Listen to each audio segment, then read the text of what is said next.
what's going on, guys? Welcome back to another breakdown. Here we're going to be breaking down passage number 8. This is a BB passage.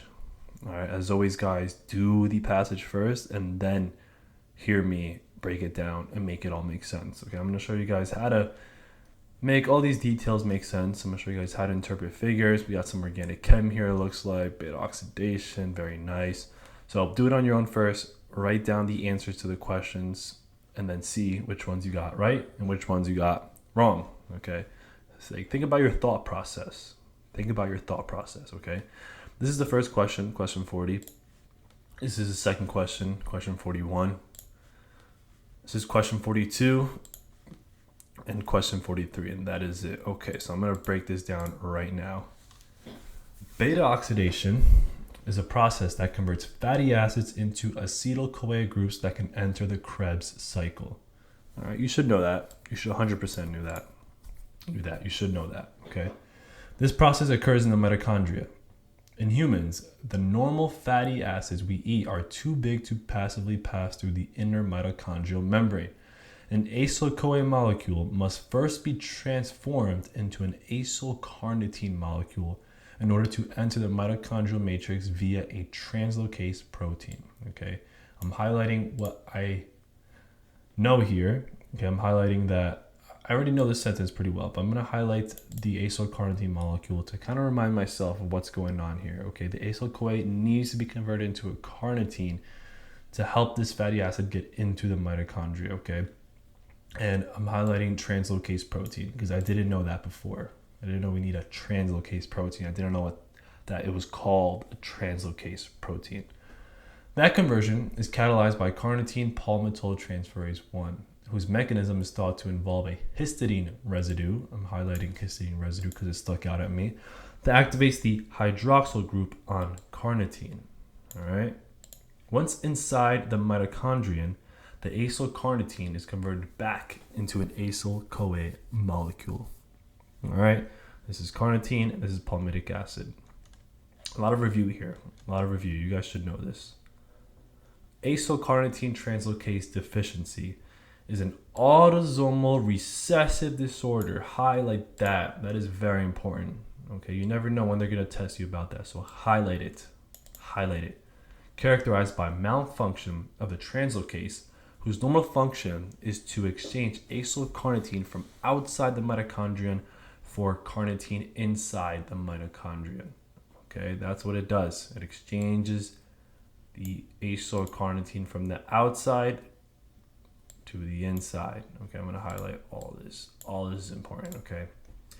In the metabolism of a molecule of palmitic acid, once converted to palmitic acyl-CoA and having entered the mitochondrial matrix, 4 steps will occur and be repeated until the entire molecule is converted to 8 acetyl-CoA molecules. This is beta oxidation, okay? Beta oxidation is not the fatty acid going into the mitochondria. That's the transport of the mitochondria. Beta oxidation is the beta carbon being oxidized, as you see here, okay? And they give us the first 3 steps. Step 1 produces an NFVDH2. Step 3 produces an NADH plus H. Table 3 shows how many ATP are produced per NADH, FADH2, and per acetyl-CoA. And they give us a table here. All right, very review passage here. Okay, you guys should have good knowledge of everything here. You guys should have the beta oxidation steps memorized 100%. Okay, so let's begin. If we start with the molecule below, instead of palmitic acid, which step will be interrupted and which enzyme will be used to correct the issue? If we start with this molecule, this is bad to start with. Why is this bad to start with? Well, because the double bond is not at the beta carbon. Here's the beta carbon. The double bond is at the, gamma, delta, epsilon, 8, I think. It's all the way over here. All right, that double bond should be over here. So we need to move this double bond over here. And what enzyme will do that? Phosphatase, no. Oh, also it's step 1, 100% step 1. Okay, you can just see it. It's a double bond, step 1. Isomerase, yes, an isomerase, because these are isomers technically. Okay, an isomerase will go and move this over here. Reductase. No, reductase, no. Okay, we need this over here because if we continue this, then we're gonna have that OH over here. We're gonna have that carbonyl over here, and that's not gonna help us. All right. Kinase, no, we're not transferring anything here. We're just moving it from here to here. That's it. Answer is B. This is very easy, guys. The MCAT is an easy exam. It's easy. Stop thinking that it's hard. Come on. Injection of insulin into the bloodstream is least likely to result in which of the following? Okay, that's really easy, this question. Increased glycogen synthesis. Of course, that's what insulin does. Insulin stores glucose as glycogen in your liver and muscle. Decreased lipid synthesis. Of course, this is least likely. Okay.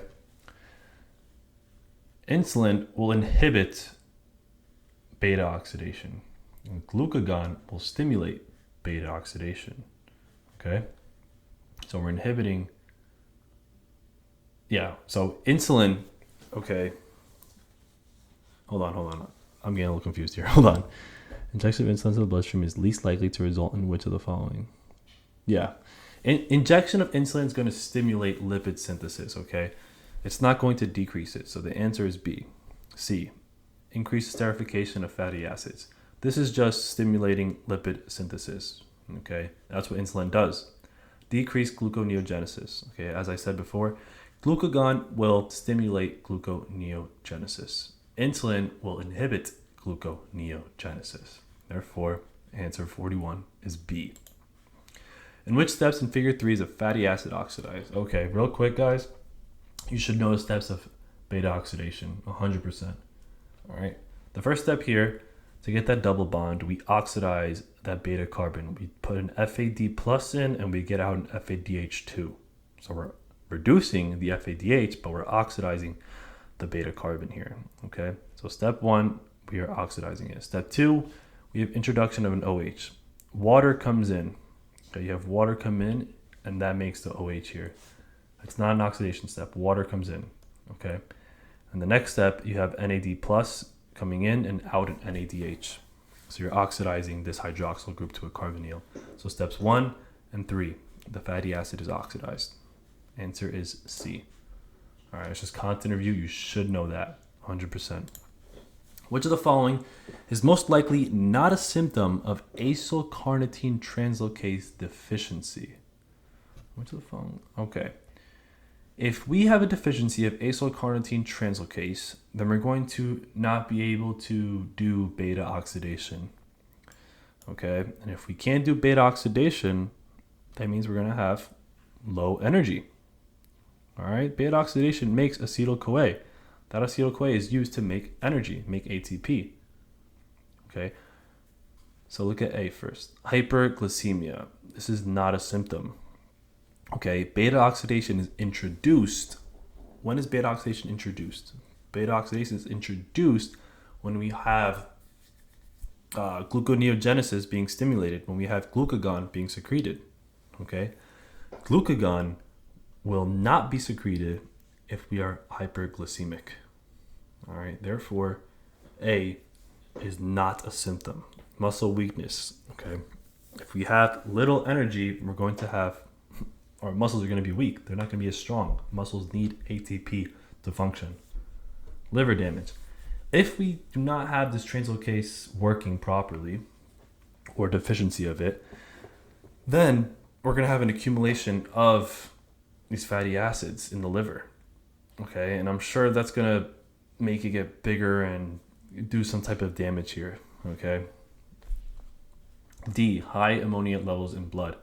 That is a symptom, because if we were not able to do beta oxidation, the body will then go to other forms to get glucose.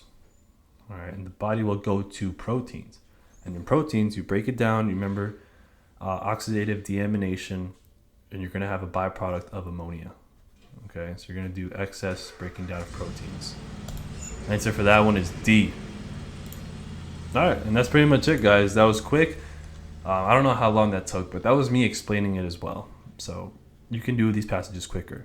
All right. As always, guys, comment down below what you guys thought of it. Hopefully you got all of them right, and I'll see you guys in the next video.